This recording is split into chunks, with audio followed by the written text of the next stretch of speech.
దేశమంటే మట్టి కాదోయ్ దేశమంటే మనుషులోయ్ అన్నారు. అలాగే 1000 మంది 100 మంది బలాఢ్యులైన దేశం కోసం ప్రాణాలు అర్పించే యువతరం నాతో ఉంటే దేశపు గతిని మారుస్తానన్నారు వివేకానంద. ఇవాల్టి రోజున అలాంటి వాళ్ళు కరువవుతున్నారు ప్రతి దేశంలో కూడా.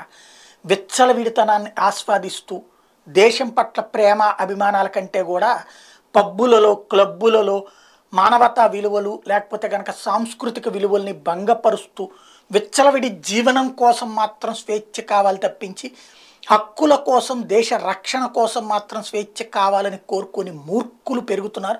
ప్రజాస్వామ్య దేశాలకే ఇది శాపం అవుతుంది.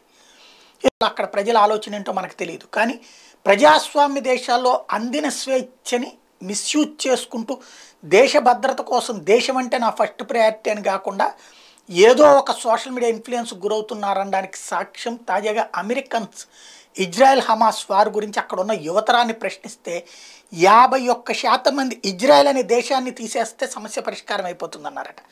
51% మంది యంగ్ అమెరికన్స్ 18 నుంచి 24 ఏళ్ల వయసు వాళ్ళల్లో అత్యధికంగా ఇదే ఉన్నారట. 32% మంది మాత్రం 2 దేశాల సొల్యూషన్ కావాలని అన్నారట.